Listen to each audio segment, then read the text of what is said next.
सद्गुरु साईनाथ महाराज की जय। श्री सच्चिदानंद सद्गुरु जिलेमुड अनुसया माता की जय। श्री सच्चिदानंद सद्गुरु भरद्वाज महाराज की जय। गुरुदेव दत्त। सद्गुरु श्री साईनाथुनि యొక్క సాన్నిధ్యంలో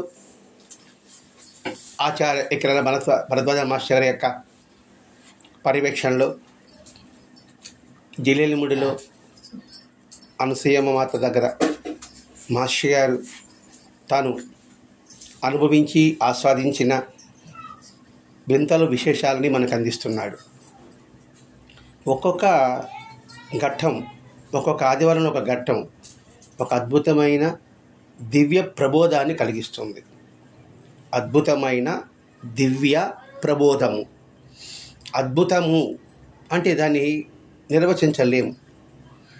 దివ్య అంటే జ్ఞానంతో కూడినది. ప్రబోధము అంటే తట్టి లేపేది. గత వారం ఏం చెప్పుకున్నాం? వందే మాతరంలో ఉన్న ఆంతర్యాన్ని తీసుకున్నాం. అద్భుతమైన భావం గత ఆదివారం మన మనసులంతా కూడా చలింపజేసింది, కాదు ద్రవింపజేసింది. ఒక్కొక్క మాటకి ఎలా ఉంటుందో చలింపడానికి ద్రవింపడానికి చాలా తేడా ఉంటుంది. ఈరోజు కన్నీటిలోని దివ్యత్వం. కన్నీరులో దివ్యత్వం కనబడుతుంది మనకి. కంట్లో నీరు దేనికి వస్తుంది? ఆనందానికి దుఃఖానికి రెండింటికి వస్తుంది.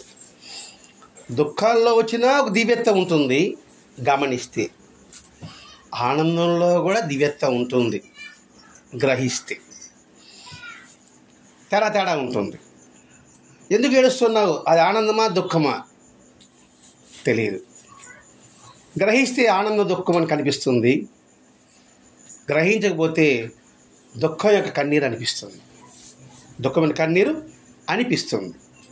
ఇక్కడ మాస్టర్ గారు కన్నీటిలోనూ ఒక దివ్యత్వం ఉన్నాడు. అంటే ఏమిటి? అందులో ఉన్న జ్ఞానం, వెలుగు. దివ్యత్వం అంటే పవిత్రమైనది అని కూడా భావించాలి మనం. దివ్యత్వం అంటే పవిత్రమైనది అని కూడా మనం భావించాలి. అమ్మగారి దగ్గరికి వచ్చేవారికి అసాధారణ విశేషం ఏంటంటే, అమ్మ సన్నిధిలో అసాధారణ విషయం, సాధారణం కూడా కాదు, అసాధారణ అంటే ఏమిటి? మామూలుగా లేని విశేషం, కొత్త విశేషం, గొప్ప విశేషం. చూస్తే అది విచిత్రంగా ఉంటుంది, నిర్వచించలేము, అనిర్వచనీయంగా ఉంటుంది.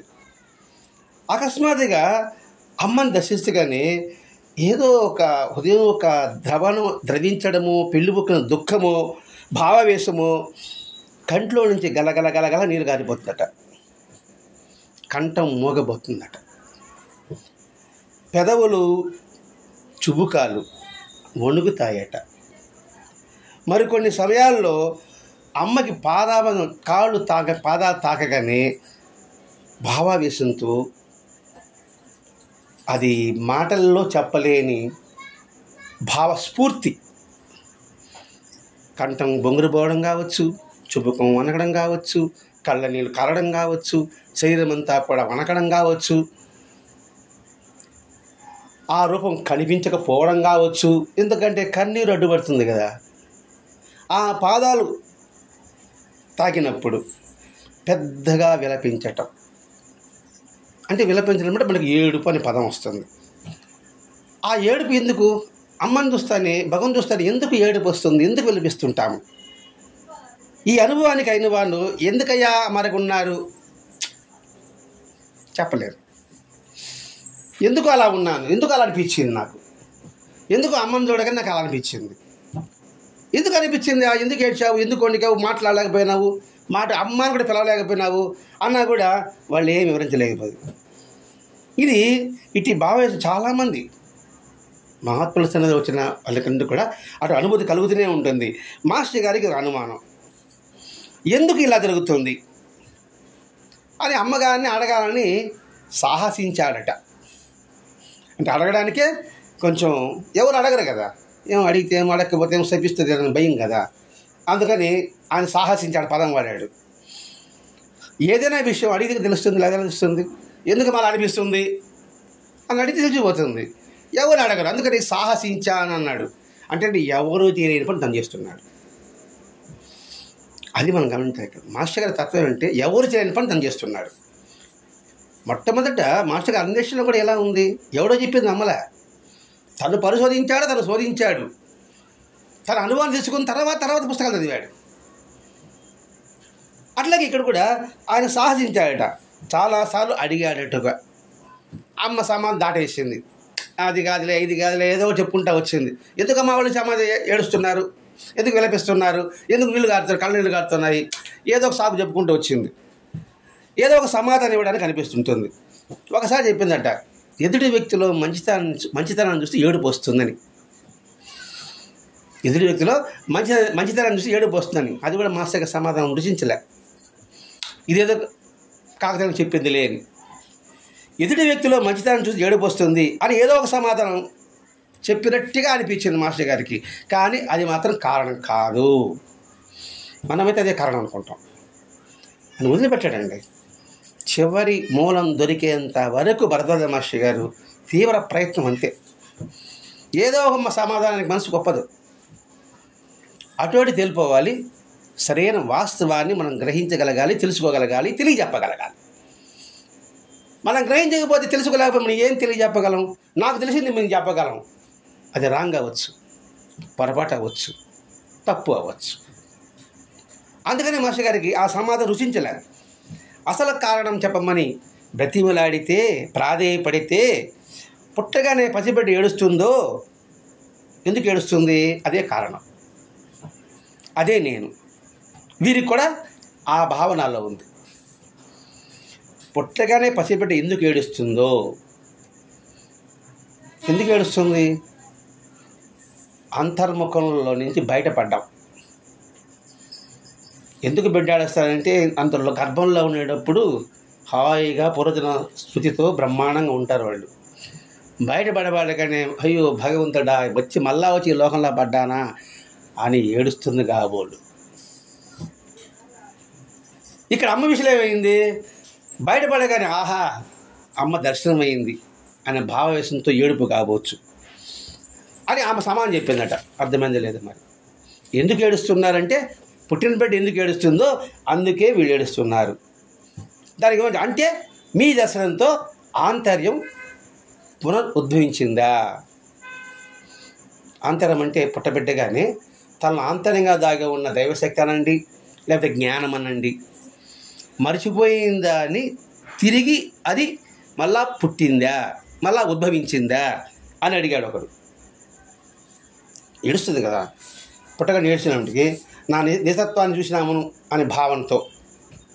ఇప్పుడు ఆశ్చర్యకరమైన విషయం చూసామనుకోండి, మనకు మనకు తెలియని విషయం తెలిసిందనుకోండి, ఎంత ఆశ్చర్యకరంగా ఉంటాం. ఒకవేళ మనకు దొరికిందనుకోండి, అది సమాధానం కావచ్చు, వస్తువు కావచ్చు, ఆనందం ఎలా ఉంటుంది? మనం అనుకోనిది జరిగినప్పుడు ఎలా ఉంటుంది? అలాగే అమ్మ యొక్క దర్శనం అంటే దివ్య దర్శనం అనుకుంటున్నాం. అది దొరక్క దొరికితే ఎలా ఉంటుందో భావించి పొంగిపోతుంది కదండి. మనకు వస్తువు కావాలి, ఎక్కడికి దొరకలేదు, ఆ గదిలోకి పోయా అన్నారు అనుకోండి, ఆ గదిలో అడుగు పెట్టగానే ఆ వస్తువో లేకపోతే ఆ వ్యక్తితో అక్కడ కనబడ్డాడు అనుకోండి, ఎట్లుంటుంది? మన శరీరం మన అధీనంలో ఉండదు. ఏది? హృదయం స్పందించినప్పుడు మాత్రమే. అది కూడా అందుకని ఇక్కడ చెప్తాడు, వారి ఆంతర్యం మళ్ళా ఉద్భవించిందా అంటే పునరుద్ధరించిందా అని అడిగాడు. అవును, కానీ నిజానికి అది విచారం మాత్రం కాదు.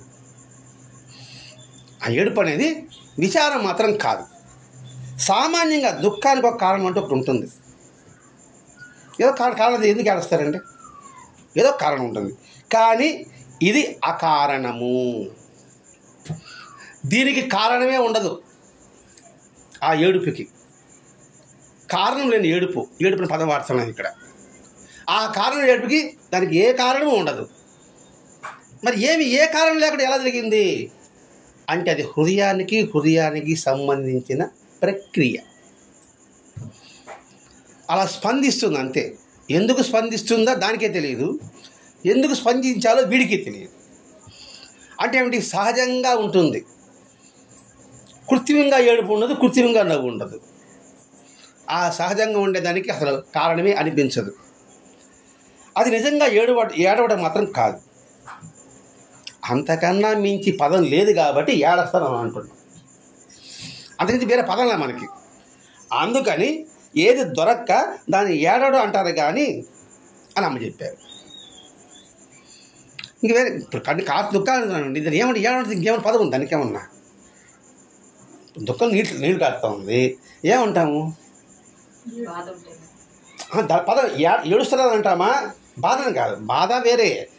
ఇప్పుడు కళ్ళు నీళ్ళు వస్తామంటే ఎందుకు ఏడుస్తున్నాను అంటారా? ఇంక వేరే పదంలో దానికి. అందుకనే ఏడవన్న పదం పెట్టారు దానికి. ఇంక వేరే పదం లేదు కాబట్టి అని అమ్మ చెప్పారట. అమ్మ ఈ రహస్యమయానుభూతిని స్పృశించి తాకి హృదయ కవటాలు తెరిచినప్పుడు ఎదుటివాడు వయసుతో స్థాయితో సంబంధం ఉండదు. రేపు మనం వెళ్ళామనుకోండి, వెళ్ళగానే అమ్మ ఏం చేస్తుంది ఇక్కడ? రహస్యమయానుభూతిని, రహస్యం అంటే కంటికి కనిపించింది ఎవరికీ తెలియనిది, ఆ అనుభూతిని సృష్టిస్తుంది. అప్పుడు హృదయం కవాట తలుపులు తెరుచుకుంటున్నాయి. ఆ తెరుచుకున్నప్పుడు వాడు పెద్దవాడా, ముసలివాడా, చిన్న బిడ్డ, వయసా, వాడు గొప్పవాడా లేదా అధికారి కాదా అనే విషయమేమి పనిచేయదు. వాళ్ళ భావాలు అక్కడ ఏమి పనిచేయదు. అక్కడ భావాల ఎవరు పనిచేస్తుంది? అమ్మ యొక్క రహస్య సమయానుభూతి స్ఫురించడం మాత్రమే పనిచేస్తుంది అక్కడ. అంటే ఏంటి? ఆమె సంకల్పం భాగమే మిమ్మల్ని కదిలిస్తుంది. ఇందులో మీ ప్రయత్నం లేదు, ఇంక పక్కన వాళ్ళ ప్రయత్నం లేదు, వయసు సంబంధం లేదు, వయసు తక్కువ సంబంధం లేదు. ఆ భావన విశేషం అదుపులో ఉంచటానికి, భావం వచ్చేసింది అనుకోండి, దాన్ని అదుపులో ఉంచటానికి విచిత్రానుభవం ఎట్లా ఉంటాయంటే తర్వాత క్షణాలు సమాధిగతుడైన వాని ఆనందానికి చేరువుగా ఉంటుంది. మహాత్మ ఎలా ఉంటుందంటే, మనం మామూలుగా వెళ్ళాం, అమ్మని చూస్తే అమ్మ మనసా అలా చూసేది. అలా చూస్తేనే మన అమ్మ నా ముఖం చూస్తాను అనుకుంటున్నాను నేను, లేదా ఇంకేమో చూస్తాను అనుకుంటున్నాను నేను. అందుకే ఇప్పుడు అమ్మ రహస్య అనుభూతిని స్పృశిస్తుంది అంటే మనలో దయ, కరుణ, జాలి అనేది దాగి ఉంది. ఆ దాగి ఉండేదాన్ని ఆమె చూపులతో అలా తాకింది. అలా తాకేటప్పటికి ఏమవుతుంది? మనకు తెలియకుండానే మన ఇంట్లో వస్తువు జాగ్రత్తగా పెట్టారు, మనకి తెలియకుండానే ఆమె తీసుకుంటున్నది. ఆ తెలియకుండా వీడి పెద్దవాడా చిన్నవాడా అనే భేదభావం లేదు.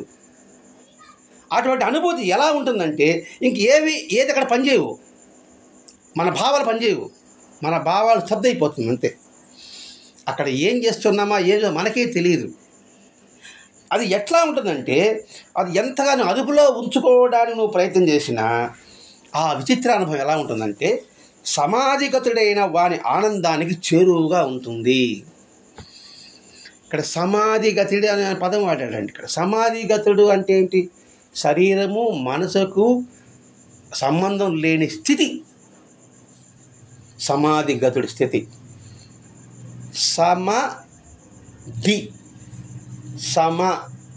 సమత్వముతో, బుద్ధితో కలిగి ఉండటమే సమాధి. నేను సత్వంలో అదే వచ్చింది, అక్కడ కూడా సమాధి గురించి వచ్చింది. బుద్ధితో సమత్వం కలిగినప్పుడు నీకు ఆనందం ఉంటుందా ఉండదా? బుద్ధి అంటే ఎరుక, జ్ఞానం. నా జ్ఞానం ఎప్పుడైతే కలిగింది అనుకోండి, నేను అందరి పట్ల ఒకే భావం ఉంటుంది, వేరే భావం ఉంటుందా? ఒకే భావం ఉంటే ఆనందం ఉంటుంది, వేరైన భావం ఉంటే స్వార్థం ఉంటుంది, సంకుచిత్వం ఉంటుంది. అందుకని ఇక్కడ మనకి యాగం యోగం ధ్యానం చెప్పకుండా సమత్వం కలిగి ఉండడం మనకి సాయినాథుడు మాస్టర్ గారి ద్వారా మన అలవాటు చేపిస్తున్నాడు. అంటే ఏంటి? ఎంతో తీవ్రంగా ధ్యానంలో ఉంటే వాడు కలిగే ఆనందం ఎంత ఉంటుందో అటువంటి స్థితి లేకుండా మనకి మన మనసుని, మన హృదయాలని, స్పందనని దాన్ని శుద్ధి చేస్తున్నాడు మాస్టర్ గారు ఇక్కడ. చేయడం వల్ల అటువంటి ఆనందం కలుగుతుంది. ఇప్పుడు వీళ్ళ ఆనందం ఎలా ఉంటుంది? అమ్మ సన్నిధిలో సమాధి కలిగితే ఆనందం ఎలా ఉంటుందో ఆనందానికి దగ్గరగా ఉంటుంది. ఇప్పుడు చూడండి, సమాధి పొందినప్పుడు వాళ్ళకి తీవ్రమైన వణుకడము, గొంతు బొంగురుపోవడము, అంటే ఆ స్థితిలో ఉన్నవాడు. మనం ఎలా చెప్పాలంటే పూర్తిగా ఆ స్థితిలో ఉన్నవాడికి పిచ్చివాళ్ళలాగా ఉంటాడు, రామకృష్ణ పరమహంసలాగా. ఇట్లా అంత ఆనందంలో నువ్వు చేరుకున్నప్పుడు ఏముందంటే శరీరం వణకడం మొదలు పెడుతుంది, కంట్లో నీళ్ళు, అశ్రువులు అన్నారు, అశ్రువులు అంటే నీరు, అది రావడం మొదలు పెడుతుంది, గొంతు బొంగురు పోతుంది. ఇవన్నీ నారద భక్తి సూత్రాల్లో ఉంటుందని చెప్పాడు మాస్టర్ గారు. చూద్దాం నారద భక్తి సూత్రాలు నువ్వు పదం ఇది కూడా చదవాలని ఒక ఆలోచన. ఆయన ఏం చెప్పాడు నారద భక్తి సూత్రాల్లో కూడా అంటే, ఈ నారద భక్తి సూత్రాలు అనేది ఏంటంటే అది ఏం చెప్పాడంటే భగవంతుని ప్రేమ మరియు భగవంతునిలో ఐక్యతను సూచిస్తుంది.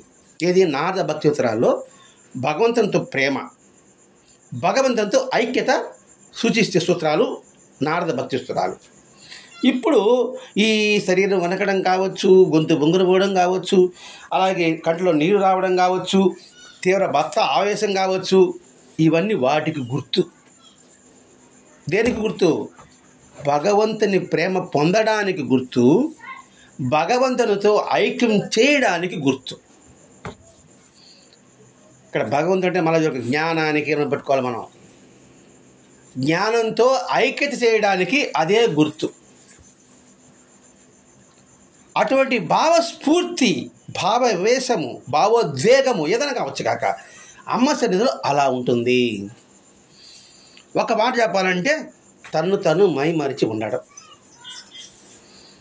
తన్ను మైమరిచి ఉండడం. పదం చూడండి ఎలా ఉంటుందో. తనకునానే మైమరిచి ఉండడం, తన్ను శరీరము లోపల ఈ స్పృహ లేకుండా ఉండడం, తాను మైమరిచడం. అంటే నేనంటే శరీరం ఉండదు, హృదయం ఉందే, అది స్ఫురణకు రాదు, అది మర్చిపోతున్నాం, ఎక్కడున్నా మర్చిపోతున్నాం, ఈ దేహమని మర్చిపోతున్నాం, తన్మయత్వం చెందుతున్నాం. తేను మర్చిపోవడం అనేది ఇది. అటువంటి స్థితి అమ్మ సన్నిధిలో లభించింది అని చెప్పాడు. దీనికి మాత్రం నేను లోనుగాను మాస్టర్ గారు, దీనికంతా నేను లోనుగాను, నేను దాన్ని అదుపులో ఉంచుకున్న ధీమా నాకుంది మాస్టర్ గారి. ఇట్లాంటి వాటికి అంత నేను అంత లోనుగాను. వాళ్ళ జాడస్తూ ఉంటారు, నేనేం తెచ్చేది కంటే కనబడతాను కదా ఆమె, నాకెందుకు అసలు వస్తుంది, నేనెందుకు ఏడుస్తాను, ఒకళ్ళు వచ్చి అదుపులో ఉంచుకుంటాను అని మాస్టర్ గారికి ధీమా అట. అదే అసలు ఆ ధీమా నాకుంది. వాళ్ళు ఏడిస్తే నేను ఎందుకు ఏడవాలా? అర్థమవుతుందో లేదో మరి. దాన్ని అదుపులో ఉంచుకున్న ధీమా మాస్టర్ గారికి ఉందట. అలా నా అతిశయం ప్రకటించాను కూడా. అవంతా జాంతన్నాయి, నా దగ్గర పప్పులంతా ఉడకం, నన్నెవరు బోల్తా కుట్టించలేరు అని ప్రకటించాడట. నా అతిశయం కూడా నేను ప్రకటించాను కూడా అని చెప్తున్నాడండి మాస్టర్ గారు. సరే అమ్మ వాళ్ళు అనుకుంటే ఏంటయ్యా, అలా అనుకున్నాడు. వెంటనే అమ్మ ఒక్కసారి అలా చూసింది. అలా చూస్తేనే ఆ భావావేశం కట్టలు తెంచుకోవడానికి బయటపడతా ఉంది. ఎవరికి? మాస్టర్ గారికి. అది గమనించాడు, కంట్రోల్ చేసుకున్నాడు అనమాట. అంతే అమ్మ మళ్ళీ చూడలే. అక్కడ పూజ జరుగుతుంది. వెంటనే ఎందుకు అమ్మ నన్ను చూడలేదు అని ఆలోచిస్తున్నాను. మళ్ళీ అలా ఆలోచించడం కూడా యాదృచ్ఛికంగా కాదని ఆశ్చర్యపోయాడట. కావాలని అమ్మ నా మీద ఆ దృష్టి మళ్ళీ మరల్చింది. అప్పుడే ఇక తపన ఉంటుంది. చూస్తూ ఉండి కథ పక్క చెప్పుకునేప్పటికి అంతవరకు నేను కంట్రోల్ అనుకుంటా ఉంటివి. ఎప్పుడో పక్క మనం గమనించలేదు, అప్పుడు పక్కన గమనించినప్పుడు అట్టుంటుంది, మళ్ళా ఒళ్ళుగా కనిపిస్తుంది. అదే జరుగుతుంది మాస్టర్ గారికి. కావాలని అమ్మ ఆమె దృష్టి సాధించకుండా ఉంది, ఎందుకో తెలియదు. ఇలా ఆలోచిస్తూ ఉన్నాడు. మనం కంట్రోల్ అయినాము, మరి అమ్మ ఎందుకు చూపు తగ్గించింది అని రెండోసారి చూసింది. అంతే, రెండు కాళ్ళ నిండా జల జల జల జల జల జల కారిపోతున్నాయి. గొంతు బొంగురుపోయింది. దాన్ని అరికట్టే ప్రయత్నంలో మనసు బిగించుకున్నాడు, వీలు కాదు. అప్పుడు అర్థమైంది అమ్మ నా వైపు అంత సమయం ఎందుకు చూడలేదు అని. విరహంలోనే ఆనందం ఉంటుంది, బాధలోనే ఆనందం ఉంటుంది.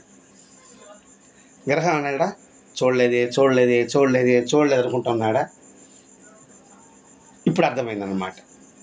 ఆ చూడలేని తపన ఉంది సర్వా, అది ఆస్వాదిస్తే అద్భుతమైన ఆనందం. ప్రతి ఒక్కరికి మనందరికీ అనుభవమే. విరహంలో ఆనందం అనిపించిన వాళ్ళమే మనందరం కూడా. ప్రత్యేకంగా చెప్పాల్సిన అవసరం కూడా లేదు. అప్పుడు అర్థమైంది, అమ్మ నా వైపు అంత సమయం ఎందుకు చూడలేదు. పెళ్ళుముకే తీవ్ర ఆవేశానికి నిగ్రహించాలన్న తీవ్ర ప్రయత్నానికి నలిగిపోతానని ఇంకా కంట్రోల్ కాలేకపోతుంది. నా ఆంతరంగ బాధ నుంచి తప్పించి భావావేశం ప్రకటన కానిమ్మని అమ్మను ప్రార్థించాను. అమ్మ తట్టుకుల లోపల పెట్టుకుని ఉండా, బయట వచ్చేవాళ్ళ. లోపల పెట్టుకుంటే అంటే బరస్ట్ అవుతుంది. అందువల్ల ఆ భావసం ప్రకటితం, అమ్మ నన్ను ప్రకటింపు చేయని ఆమె వద్దనది, ఆమె ఏమన్నా అని ఆయన ప్రార్థించాడట. అప్పుడు అమ్మ దృష్టి కాస్త అలా సడలించింది. కళ్ళ నుండి పూల ధారగా జాలువారాయి. మాస్టర్ గారు పట్టు సడలిపోయింది. ఎప్పుడైతే పట్టు సడలిపోయిందో ఫ్రెష్గా ఉందట, హాయిగా ఉందన్నమాట. అంటే మహాత్ముల సన్నిధిలో ఎటువంటి భావవేశం అని కలుగుతుందో మనం గమనించాలండి. వాళ్ళ దృష్టి మనకి పడాలి. పడినప్పుడు ఇటువంటి అనుభూతిస్తే మనం పొందగలం. ఇప్పుడు బాబాకి వాళ్ళ గురువు దగ్గర ఎలా పడింది? వరదాగ మాస్టర్ గారికి 1963 ఫిబ్రవరి 9వ తారీఖున అక్కడేం మన చూస్తే మన విగ్రహాన్ని తీసుకుంటాం, కానీ ఆ బాబా యొక్క చూపు, మాస్టర్ గారి యొక్క చూపు, ఇద్దరి మధ్య కలయిక ఎటువంటి స్థితి కలిగింది. 5 గంటల సేపు నిలబడుకున్నాను అనుకున్నాడు ఆయన, కానీ కూర్చుని ఉన్నాడు. 7 గంటలకు పోయిన ఆయన ఉదయాన మధ్యాహ్నం 12 గంటల వరకు స్థాను పోయి నిలబడిపోయినాడు. ఇప్పుడు నీరస దీపం వలె, నిస్సంగ తరంగం వలె నిన్న సత్యం వచ్చింది కదా. నీరస దీపం అంటే ఏమిటి? నిశ్చలంగా అలాగ వెలుగుతూనే ఉండడం. నిస్తరంగం అంటే ఏమిటి? అల్లకల్లోని మనసుగా ఉండడం. ఉండేటప్పటికీ మాస్టర్ గారికి హాయిగా ఉంది. అప్పుడు అనిపించింది, ఆయన మన కంట్రోల్ కాదు ఇది, అన్నీ ఆమె అదుపాగ్యంలో ఉంటాయని అప్పుడు గమనించా. ఏదో నా ప్రతాపం అనుకుంటా ఉంటాము, అబ్బా వాళ్ళ అనుగ్రహంతోనే ఏదైనా జరుగుతుంది, ఇందులో వీడి ప్రతాపం ఏమీ లేదని మాస్టర్ గారు గమనించాడట. ఎన్నో సందర్భాల్లో ఉబుకుతున్న అసురులను, దుఃఖాన్ని నిగ్రహించే ప్రయత్నం ఎప్పుడైతే మనం నిగ్రహిస్తామో తీవ్ర సంఘర్షణ జరుగుతుందండి. అందుకే బాధ వంటి చెప్పుకోమని చెప్పడం, ఏడ్చేయమని చెప్పడం. అందుకే ఒకసారి ఆనందమయ్యాడు ఒకటి బయట సరిగ్గా ఆడస్తాడు, ఇంకోటి ఆడస్తాము. ఎందుకమ్మా ఆడస్తామంటే నేనే ఆడకపోతే వాళ్ళు ఇంకా దాంట్లోనే పడి ఉంటారు అన్న బాధలోనే ఉంటారు అన్న ఉద్దేశంతో. విపరీతమైన అంతఃసకరణ గురి అయిన వారిని, అంటే బాగా టెన్షన్ గురైన వారిని అమ్మ దగ్గరకు పిలిచి తల నిమరడం నేను చూశాను. ఎంత అదృష్టండి మాస్టర్ గారికి. తీవ్ర సంఘర్షణ వచ్చేసి ఇంకేం చెప్పలేరు, మాట పగలుతున్నాం కదా, పగలేదు. మమ్మల్ని అలా చూస్తూ ఉన్నారు, అమ్మకు తెలియదా. వెంటనే దగ్గరికి పిలిచారు, మెల్లగా అలా తల నిమిరారట. నేను చూశా. అప్పుడు వాళ్ళు ఆ పొంగి పొర్లే భావాలతో అట్లాగే అమ్మఒడిలో వాలిపోవడం, ఆ పాదాలు మొత్తం కళ్ళతో పర్యంతం తడిపాడు. కొంతమంది ఆ స్థితిలో చాలా కాలం అలాగే ఉండిపోయేవారట. మహాత్ముల యొక్క పాద స్పర్శ చూడండి ఎలా ఉంటుందో, వారి యొక్క అనుగ్రహ చూపు చూడండి ఎలా ఉంటుందో. అయితే ఎంతటి ప్రేమతత్వం అండి అమ్మలో, అది నేను స్వయంగా చూశాను. అందుకనే మాస్టర్ గారు ఎవరైనా కూడా బాగున్నావా అని అడుగుతాడండి. ఆ ఒక్క పిలుపు చాలు మైమర్చిపోవాల్సింది జనాలు. వాళ్ళు తెలిసినోడా తెలియనోడా, చిన్నపిల్లవాడా పెద్దవాడని కూడా మాస్టర్ గారు ఎవరైనా రాని ఆడ అడుగు పెడతానే బాగున్నావా అని అడుగుతారు, అయితే బాగున్నారా అని అడుగుతారు. మరి వానో రానో నాకు మాత్రం గుర్తులే. అది వా అంటే చదువుగా వా అంటాడు, రా అంటే కొంచెం ఏదైనా మర్యాదపరంగా అన్నారు ఏమో తెలియదు. అది వాళ్ళ యొక్క స్థితి. అలా ఎప్పుడే తల నిమరతాన్ని అమ్మ ఒడిలోనే పాదాలు నిలిపిస్తారట. ఆ స్థితి చాలా కాలం ఉంటారట. మరి కొందరైతే కొద్ది క్షణాలు నిశ్చలంగా చూసే చాలు. ఎవరు? అమ్మ. ఎడతెగకుండా కన్నీళ్ళు కావడం అనుభవిస్తారు. అంటే ఏ నియమనిష్టలతో ఏ సాధన చేయలేని మనసును, ఏ నియమనిష్టలతో ఏ సాధన చేయలేని మనను చూడగానే, అమ్మ సృష్టించగానే, అమ్మ ఒక్క మాట మాట్లాడితేనే మనలో అంటే పుట్టే ఆధ్యాత్మిక ఉన్నతికి తీసుకువెడుతుంటే, ఆధ్యాత్మిక ఉన్నతికి తీసుకువెడుతుంటే, పదం చూడండి ఇక్కడ, అక్కడికి వెళ్ళగానే, అమ్మ తాకగానే, అమ్మ మాట్లాడగానే ఆధ్యాత్మిక ఉన్నతి తీసుకువెడుతుంటే నిజంగా అది ఆమె అనుగ్రహమే అనాలి. అదే కన్నీటిలోని దివ్యత్వము. ఎందుకు కన్నీళ్ళు అంటే, కన్నీళ్ళలో కూడా దివ్యత్వం ఉంది, జ్ఞానం ఉంది, ప్రకాశం ఉంది, పవిత్రత ఉంది. ఆ పవిత్రత అమ్మ పాదాల దగ్గర ప్రవహించింది. అపవిత్రతో ఉన్న మనం ఆమె సన్నిధికి వెళ్ళగానే పవిత్రత పెళ్ళు బుకింది. అందుకని ఇక్కడ కన్నీటిలో కూడా గొప్ప దివ్యత్వం ఉంది. ఎందుకు ఆనందాస్తం రాలుతుందంటే అంత భావతీవ్రత ఆవేశం ఉంటుంది. మొట్టమొదటి చూసినప్పుడు ఉంటుంది నాకు, ఆ తర్వాత ఉండదు. అలా మొట్టమొదటి షిరిడీకి వెళ్ళినప్పుడు నాకు అలాగే ఉండింది. అదే షిరిడీకి పోతానే ఉండాం, చూస్తూనే ఉండాం, ఆ భావావేశం లేదు. అంటే ఏమిటి? శ్రద్ధ నాకు లోపించిందని నాకు ఇప్పుడు తెలుస్తూ ఉందన్నమాట. ఇటు అనుభవాలకు ఆధారం ఏమిటి? మళ్ళా చూడు మాస్టర్ చూడండి, ఎందుకు ఇలా కదులుతుంది? ఇటు అనుభవాలకి ఆధారం ఏముంది? దానికి ప్రమాణం కావాలి కదా. ఏదో ఎవడో చెప్పాడు, ఏదో చేశాడంటే ఎట్లా సరిపోతుంది? అది సైకాలజీగా, అది సైకాలజీ అని అనుకూడా ఉంటారు కదా. ఉదయం సైకాలజీ కూడా ఏదో ఆడుతూ ఉంటారు, పిచ్చి పిచ్చిగా మాట్లాడుతూ ఉంటారు, గగ్గోలు పెడుతుంటారు, చూస్తుంటాం మనం. కానీ అది కరెక్ట్గా ఎలా మనకు తెలుస్తుంది అన్నప్పుడు మాస్టర్ గారు రమణ మహర్షి ఏం చెప్పాడు చెప్తున్నాడండి. మన రమణ మహర్షి తీసుకొచ్చాడు ఇక్కడ మళ్ళీ ఆయన మధ్యలో. మనకి క్లారిటీ కావాలి.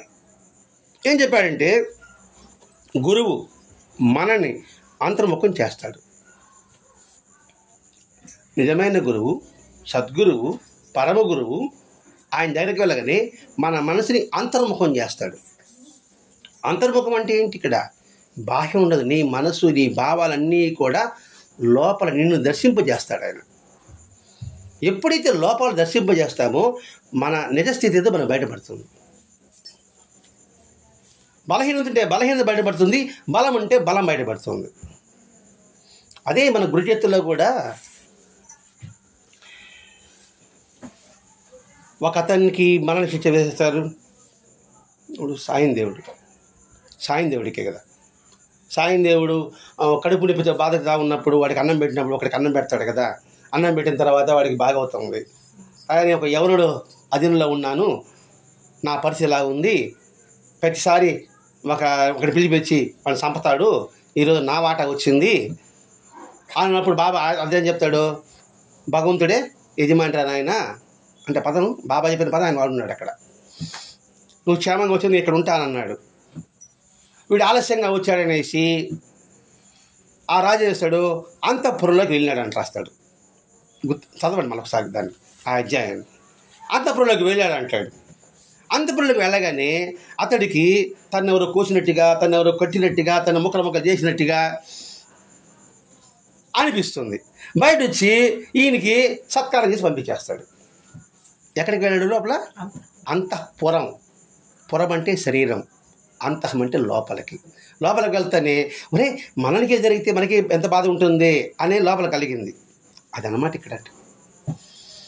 సద్గురువు మనల్ని అంతర్ముఖం చేస్తాడు. ఎప్పుడైతే అంతర్ముఖం చేస్తాడో లోపల సత్యం నీకు గోచరం అవుతుంది.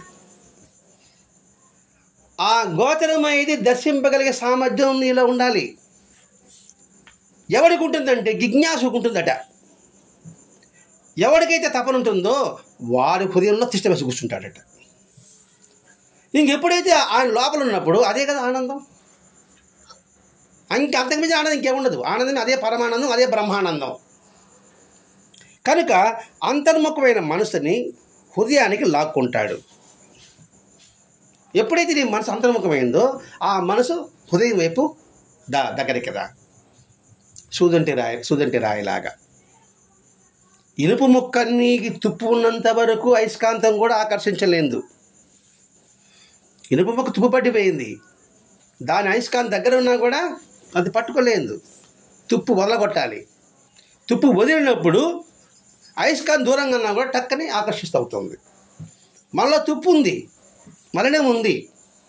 ఆ తుప్పు మలినాన్ని ఎప్పుడైతే శుద్ధి చేసుకుంటాడో వాడు భగవత్ సన్నిధికి దగ్గరికి వస్తాడు. అందుకని ఇక్కడ మనసు తుప్పు పట్టిన మనసుని, తుప్పు తీసేసిన మనసుని హృదయం వైపు ఆయన లాక్కుంటాడు. ఇంకా ఆయనలో మమేకైన తర్వాత మొత్తం ఆనందమే కదండి. ఆ ఆనందంలో గగురుబాటులో గొంతు బొంగురుపోవడం కావచ్చు, శరీరం వనకడం కావచ్చు, కళ్ళని రావడం కావచ్చు, ఇవి ఖచ్చితంగా జరిగి తీరుతుంది. ఇది ప్రమాణము అన్నప్పుడు మళ్ళా ప్రశ్న వేశాడు, మీ వల్ల పరిపూర్ణత పొందవచ్చునా? ఏది? అమ్మ సన్నిధి వల్ల పరిపూర్ణత పొందవచ్చునా? నా వల్ల పొందేది ఏం దాడా? నా వల్ల పొందేదేంలే. నేను తల్లిని, నన్ను చూడడమే పొందటం. అద్భుతం అండి ఇది. నన్ను చూడటమే పొందటం ఎంత బాగుందండి.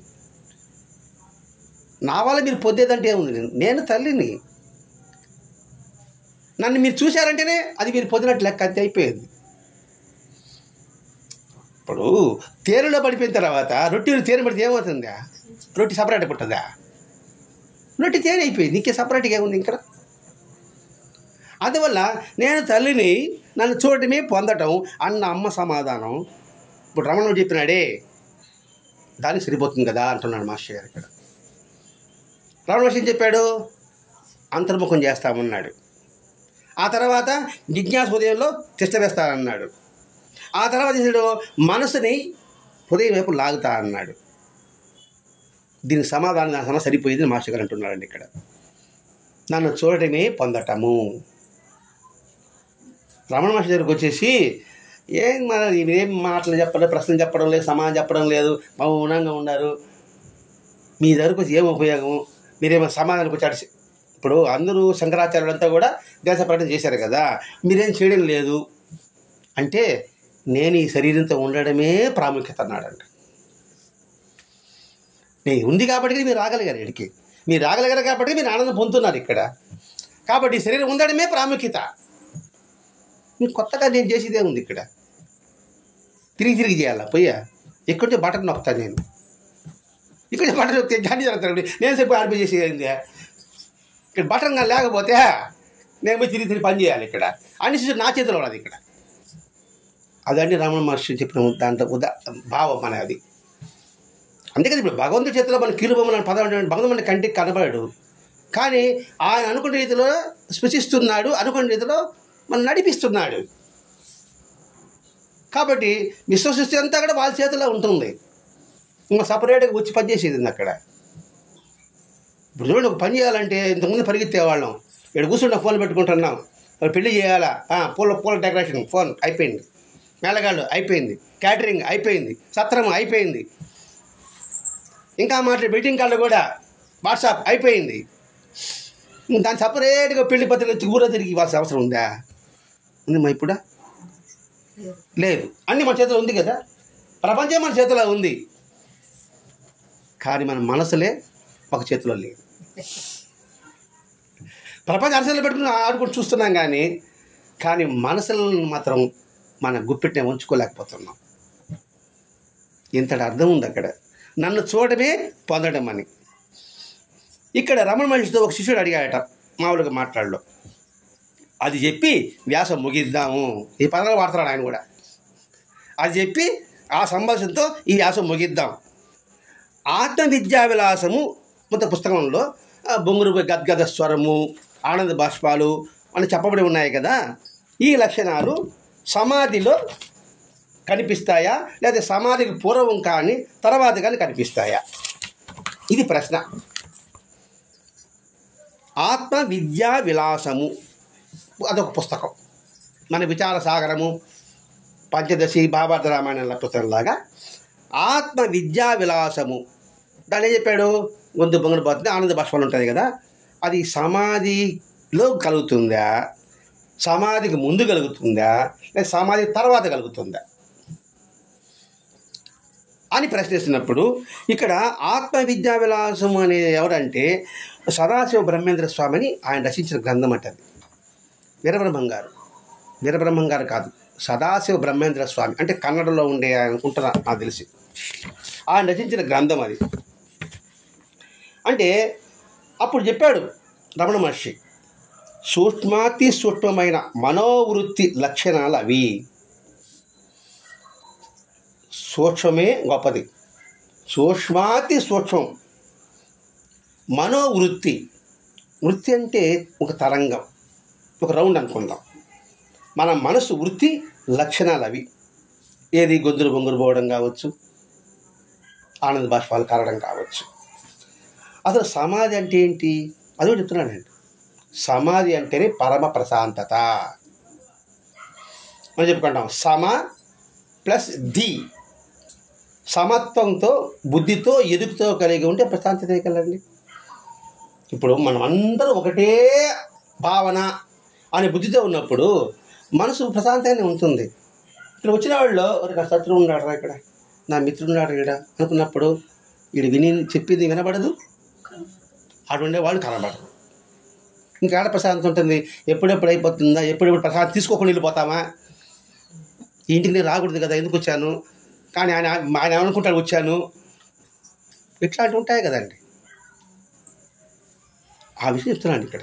మనసు ప్రశాంతం కావాలంటే నువ్వు పెద్దగా కళ్ళు మూసుకొని కాళ్ళు తల కింద పెట్టి కాళ్ళు పెట్టి అందరినీ సమత్వ భావంతో బుద్ధితో చూస్తుంటే అదే సమాధి స్థితి. మనకి మాస్టర్ గారు అట్లా ఇస్తున్నాడండి, బాబాయ్ తత్వం. అందుకే మనకు చెప్తున్నాడు ఇక్కడ. అంటే దీని తద్వారా ఎంతో పెద్ద కష్టపడి యోగులు చేసే పని వస్తే ఎటువంటి ఫలితం వస్తుందో అటువంటి ఏమి లేకుండానే మన ధర్మాన్ని నిర్వర్తించుకుంటూ కూడా అటువంటి స్థితి మనం పొందవచ్చు అని చెప్తున్నాడండి ఇక్కడ. అందుకని ఇక్కడ సమాధి అంటేనే పరమ ప్రశాంతత. అయితే వీడికి చోటెక్కడ ఉంది అని మన ప్రశ్న. అనుభవించిన సమాధి స్థితి జ్ఞాపకాలు ఈ లక్షణాలకు దారి తీయడం జరుగుతుంది. ఎక్కడుందంటే అది జరిగిన ప్రదేశంలో ఉంటుంది, భావంలో ఉంటుంది, హృదయంలో ఉంటుంది. ఆ లక్షణాలు ఉంటే అది దానికి దారి తీస్తుంది. ఏ లక్షణాలు ఇప్పుడు చెప్పుకున్నామే, సమధి, సమత్వం కలిగే ఒక లక్షణం. ఆ సమత్వధి లక్షణం కలిగిన ప్రేమ ఉంది, కరుణ ఉంది, దయ ఉంది, నిస్వార్థం ఉంది, సమత్వం ఉంది, సత్సాంగత్యం ఉంది. ఎప్పుడైతే లక్షణాలు ఉంటుందో అది అనుభవించే జ్ఞాపకాలు ఎప్పుడు ఉంటుందో, ఇంతకుముందు అనుభవించాం కదా, ఆ జ్ఞాపకాలు వస్తేనే ఆ స్థితిలోకి వెళ్ళిపోతాం మనం. అంటే ఎందుకు అనుభూతి పొందుంటామమ్మా, ఒంటరికి కూర్చుంటేనే ఆ అనుభవాలు కాదు గుర్తొచ్చింది అనుకోండి, అలా చూసుకుంటూ మనకు మనమే నవ్వుకుంటూ మనకే మాట్లాడుకుంటూ కుర్చీలో కూర్చుని ఉంటాం. పక్కన వచ్చి ఇది పిలిస్తే కూడా మనకి వినపడదు. అంటే అదే సమాధి స్థితి. అటువంటి లక్షణాలు నీకు ప్రకటమవుతుంది. ఈ లక్షణాలు భక్తి మార్గంలో సమాధికి ముందు ఉంటుంది. ఏ లక్షణాలు? ఈ సమత్వ లక్షణాలన్నీ కూడా, సమభావం అనే లక్షణాలన్నీ కూడా అది సమాధికి ముందు ఉంటుంది అనే విషయం చెప్తున్నాను ఇక్కడ. సమాధి అంటే ఒక ప్లేట్ అనుకుంటాం. ఈ ప్లేట్ భోజనం ముందు అన్ని తయారు చేయబడి ఉంటుంది అన్నమాట. అన్నము, కూర, పచ్చడి, తాలింపులు, వేంపుళ్ళు అన్నీ ఉంటాయి. అవన్నీ కలిసి ఆ ప్లేట్లో పడినప్పుడు సంపూర్ణమైన భోజనం ఎలా అయితే ఉంటుందో ఆ లక్షణాలన్నీ కలిగినప్పుడు మాత్రమే దాన్ని సమాధికి స్థితి రావడానికి కారణభూతులు. పుట్టినప్పుడు ఎందుకు ఏడుస్తారు? అదే కారణంగా తను దర్శించినప్పుడు కూడా ఏడుస్తారని అమ్మ చెప్పటం ఉద్దేశం ఏంటి? తన దర్శనం పారమార్థిక పునర్జన్మని సూచించినట్లు. ఇక్కడ క్లారిటీ ఇచ్చాడు మాస్టర్ గారు. ఇక్కడ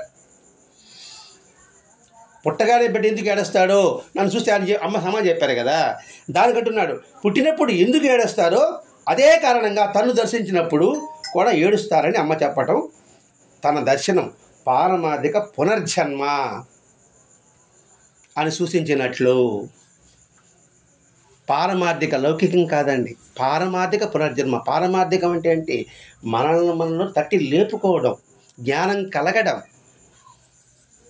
మనలో అన్నీ అదిరిస్తాం. మనం ఇప్పుడే పుట్టాము, ఇప్పుడు ఇంకా అర్థమైందా ఎందుకు పుట్టాను చెప్తాను. ఈసారి చెప్తానే ఉండే మా ఆడ పుట్టానండి, నేను ఎప్పుడో పుట్టానండి, నాకు ఎప్పుడో బాగా తెలుసు అంటా ఉంటారు జనాలంతా కూడా.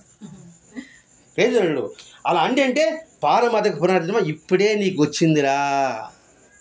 అందుకనే తన్ను తాను మరిచిపోయావు, కళ్ళనీళ్ళ అశ్రులు కారాయి, గొంతు బొంగిరిపోయింది, శరీరం వనకడం మొదలుపెట్టింది. అంటే ఏంటి? స్పృహలో ఉన్నావు.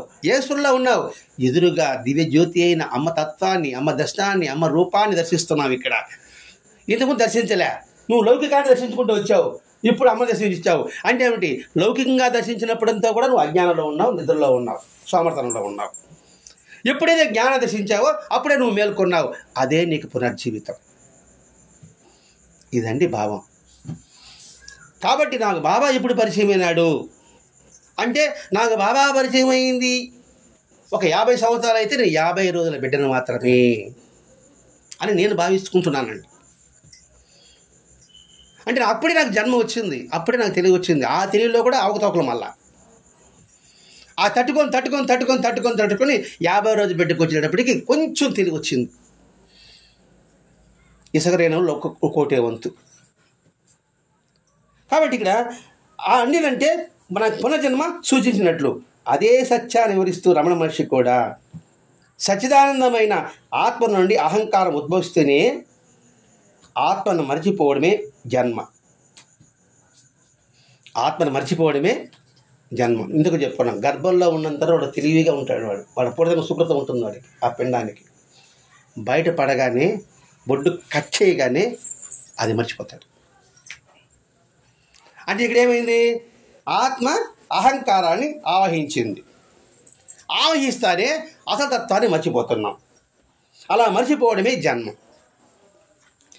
తల్లిని తిరిగి పొందాలన్న ప్రస్తుత వాంఛ ఉందే, వాస్తవానికి ఆత్మను తిరిగి పొందాలన్నదే. మనం ఏదైతే మర్చిపోయినామో ఆ మర్చిపోయిన దాన్ని పొందడానికి మహాత్ముల యొక్క దర్శనం మనకు దోహదపడుతుంది. ఇదండి దాని అర్థం. అందుకని ఆ పొందాలన్నదే, దాన్ని ఆత్మ సాక్షాత్కారం పొందటం అంటామా, అహంకారం నశించడం అంటామా, లేకపోతే శరణాగతి అంటామా? ఇక్కడికి లాక్కొచ్చాడు కన్నీటిలోనే దివ్యత్వాన్ని. అంటే ఏంటి? గత జన్మ సంస్కారం మర్చిపోయాము, ఇంతకుముందు మనం ఏమేమి చేసామో మనకే తెలియదు, తెలిసినా దాన్ని దిద్దుకోలేకపోయినాము. ఎప్పుడైతే అమ్మ సన్నిధికి వచ్చామో తిరిగి దాన్ని దిద్దుకోవడానికి మనకి ఒక జన్మ ప్రాప్తింపజేసింది అనేది ఇక్కడ మాస్టర్ గారి యొక్క సంకల్పం. ఇక్కడ మన పరిస్థితి మనం ఆలోచించుకోవాలి. ఇక్కడ ఇంతకుముందు మన ఆలోచనలు, మన భావాలు ఎలా ఉన్నాయో, ఎప్పుడైతే సాయి తత్వము, మాస్టర్ గారి యొక్క విధానము, మార్గము, సాయి తత్వము, మాస్టారి మార్గము, ఈ రెండు సత్సంగ రూపంలో మనకు అందించిన మహానుభావుడు భరద్వాజ మహర్షి గారు. ఆ సన్నిధిలో ఇప్పుడు అనుకుంటున్నాం, అబ్బా ఇంతకుముందు ఎలాగ నచ్చి అదొక జీవితం కాదు, అది బతుకు కాదు అని మనసులో అనుకుంటూనే ఉన్నాం మనం అందరం కూడా. ఆ బతికాం. సరే, ఇక్కడి నుంచి కూడా, ఈ క్షణం నుంచి కూడా, అంటే ఈ క్షణం నుంచి అనుకున్నప్పుడు అదే జన్మ, అదే అంతర్ముఖం కావడం, అదే ఆత్మలో లయం కావడం.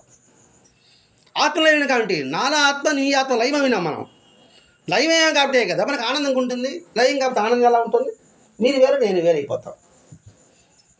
ఆత్మను లయం అవ్వడమే ఆత్మ సాక్షాత్కారం. ఇక్కడ ఆత్మ సాక్షాత్కారం పెద్దది కాదండి. ఆత్మ లయం అంటే అక్కడ ఆత్మ అంటే ఏం లేదు, మీరు నేను ఒకటే అనే భావన కలిగితే అది ఆత్మ సాక్షాత్కారము. నీలో నేనున్నా, నాలో నీవు ఉన్నావు అని బాబా చెప్పాడు. నీవు లేక నేను లేను, నేను లేక నీవే లేవు, నీవు లేక నేను లేక, నేను లేక లే లోకమే అంటాడు ఒకడు. పాట హాస్యంగా ఉందా? వాస్తవం అది. దాన్ని ఆత్మ సాక్షాత్కారం అంటారు. అంటే ఏంటి? మళ్ళీ అహంకారం నశించింది. ఇంతకుముందు రేకమ్మ నా సంగతి ఏంటి, లలితమ్మ నన్నెవడు కొట్టేవాడు అని అనుకుంటా ఉన్నాం ఇంతకుముందు అంతా కూడా. ఇప్పుడు ఏమైంది? మనందరం ఒకటే అనే భావన ఏర్పడింది. అది ఆత్మ సాక్షాత్కారం. అదే పెద్ద పెద్ద పదాలు ఉన్నాయి, ఇవే ఆత్మ సాక్షాత్కారం అంటే. అదే శరణాగతి, ఒకరికొకరు శరణాగతి. లలితమ్మ లేకపోతే రేఖమ్మ లేదు, రేఖమ్మ లేకపోతే శ్వేతం లేదు, శ్వేతం లేదు విజయం లేదు, విజయం లేకపోతే ఇంకొకరు లేదు, గౌరవం లేదు అనే భావనే కదండి ఇక్కడ. అటువంటి భావమే ఆ కన్నింటిలో ఉన్న దివ్యత్వం. ఒక్కరికి బాధ వచ్చిన కళ్ళలో నీళ్లు, ఒకరికి ఆనందమైన ఆనంద బాష్పాలు. ఆ తత్వాన్ని మాస్టర్ గారు మనకి అద్భుతంగా ఆ కన్నిటిలో ఉన్న వ్యధలో ఉన్న ఆంతర్యాన్ని, దివ్యత్వాన్ని బోధించిన ఆ మహానుభావుడికి ఎన్ని జన్మలెత్తినా మనం ఆయన రుణం తీర్చుకోలేము అని నా భావన. స్వస్తి. సద్గురు సాయినాథ్ మహారాజ్ की जय. श्री सच्चिदानंद सद्गुरु दिल्ली అనసూయ माता की जय. श्री सच्चिदानंद सद्गुरु भरद्वाज महाराज की जय. गुरुदेव दत्त.